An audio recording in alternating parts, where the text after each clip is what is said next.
Hey guys, it's Braden with Tejas Creative, and I wanted to sit down just for a few minutes and create this quick video to give you a behind the scenes look at one of the photos we took last year in Bandera, Texas, and show you how we went from straight out of camera with all the camera settings to importing and editing that photo in Lightroom, and then ultimately exporting that to Photoshop and showing you a few tweaks we did to get that final image. And here's the photo that we're gonna be looking at today. It's this little cabin at the Dixie Dude Ranch, and it's a night shot, got this light. So we're gonna show you how we went from straight out of camera like this to the final image like this. So let's dig in.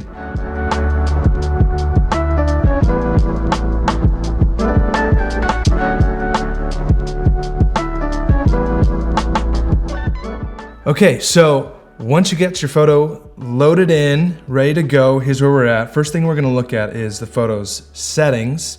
So here we are, straight out of camera, super green, super dark. But one thing I want us to pay attention to for this particular photo is the settings. So if in Lightroom, if you go to the top right, I'm using Lightroom Classic. I don't use Cloud, I use Classic for, it's what I've been using for forever. So I just always use that. So anyway, so at the top right, you look at this histogram area, but just below that, those actually show you the camera settings that we use. So we were at ISO 6400, 24 millimeters. So I think I was using a 24-7, a Canon 24-7, 70 lens, 2.8, that kind of stuff. I'm shooting an f4.5, and I was actually using a Canon 6D for this photo. But the thing to look at particularly right now is this shutter speed right here. So we're at 30 seconds. I actually think that's the longest that Canon 6D will open and allow you to shoot for. So we were shooting for 30 seconds. So what that means is you hit the shutter button for the photographers out there, you hit the shutter button and it stays open. That shutter is just gaining light. I mean, it's pitch black in that field. We're in a field, no lights. So we needed as much light, but we also needed to figure out how we light this building up. And an interesting thing about how we did this is the only light source we had with us was my wife's iPhone. And so we had 30 seconds, so the shutter opened for 30 seconds. And literally what we did was we took her iPhone and we just painted. So if you don't know what light painting is, Google, YouTube, light painting. And we literally just painted this building, just swept it back and forth, walked around this building for 30 seconds, shining this flashlight on the iPhone on the building. And that's the light that you see here. And as you can see, you can actually see kind of the rays, the beam of light coming from the iPhone. But for 30 seconds, we were able to walk around this building. My wife was the actual one who walked around the building, and this is what you get. So this is the result of light painting. But as you can tell, there's a lot to be desired. The colors are weird. There's not a whole lot popping in the sky. So obviously there needs to be some post-production correction on this. And so that's what we're gonna walk through today. And right when I get any photo into Lightroom, there's a lot of different ways, first steps you can do. But I think for this photo, what we did first is I just popped on a preset, Tejas Wanderer 01, shout out, like shameless plug. These are our own presets that we love and we made and I use all the time. I mean, really, if you see a photo posted on social media or on the internet or somebody using our photo, chances are they used, that photo was edited with Tejas Wanderer.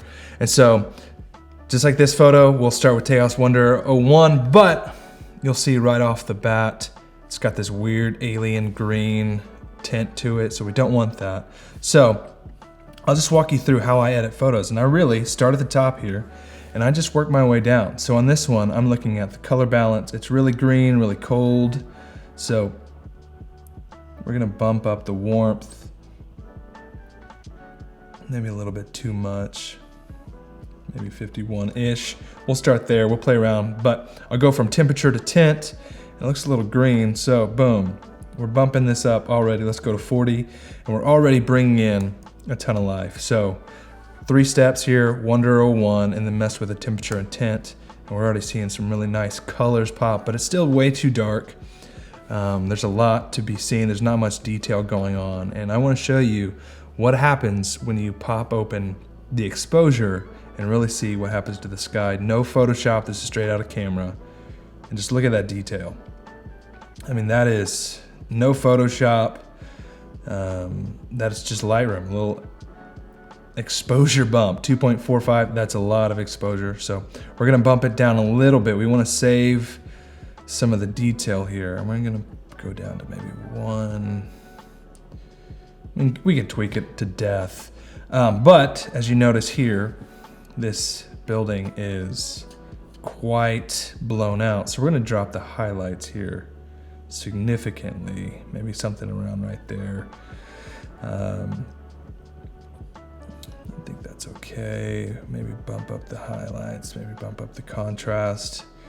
But as you can see, we're still missing a lot of details. So I would probably come in here, bump up these shadows a little bit, but it may be hard to see on this screen as it is right now. But once you bump up these shadows and you play with these blacks, you're really introducing a ton of noise. And so it's really a fine dance. And this is a Canon 6D. It's an older camera. I mean, what is that camera? 8, 10 years old. Still really remarkable camera. It's my go-to backup still to this day.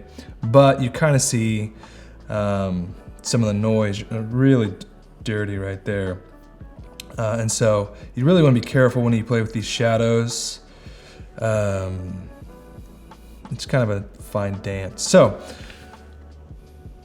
there's that. And then really what I would do, I might drop the highlights, play with the tint more. Drop the exposure a little bit. I mean, you could tweak these things to death, but then to add a little bit of clarity to it, a little bit of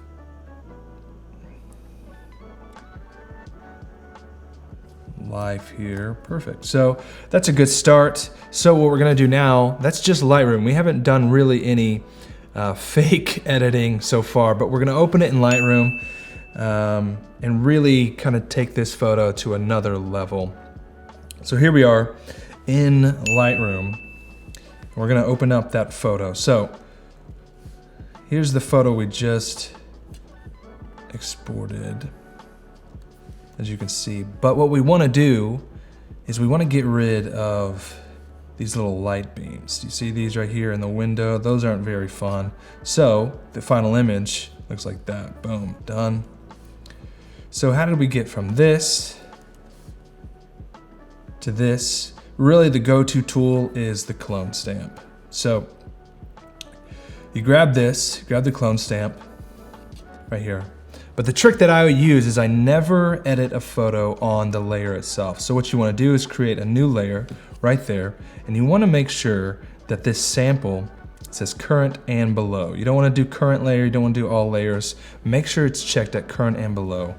And that'll let you kind of copy and paste on this specific layer right here and not have to destruct or destroy anything on the original layer. So if I want to take, let's see if I can start mapping out. And this is tedious work, this is slow work, but let's see, boom. And I might drop the flow a little bit here to make it a little bit less harsh, I would say. So then you just come in here and you start copying and pasting this frame. Boom, and just like that, it starts to go away. And unfortunately, we're gonna have to lose that little word that says lounge and get rid of it. So I'm kind of rushing. I'm not doing this perfectly. You can kind of see some of the weird artifacts when you do copy and paste. But if you do this well enough, take your time, it really can look pretty clean. So already right there, we'll toggle that on and off what we've done. Boom, boom. So we'll zoom out. Just like that. And really, it just takes tedious little minutiaes of clone stamping over and over and over again. But really, don't forget current and below. Do it on a new layer. Never do it on its own layer. And so that was really the next step on that. And interesting side note, when you open up the shutter for 30 seconds, you actually get to see the stars move. So you're actually looking at the Earth's rotation as that little star travels a little bit. So 30 seconds is enough to actually see the Earth move. Some people are okay with that, some people that's too long. But with this older camera, I just needed enough light to be able to capture all that detail up there.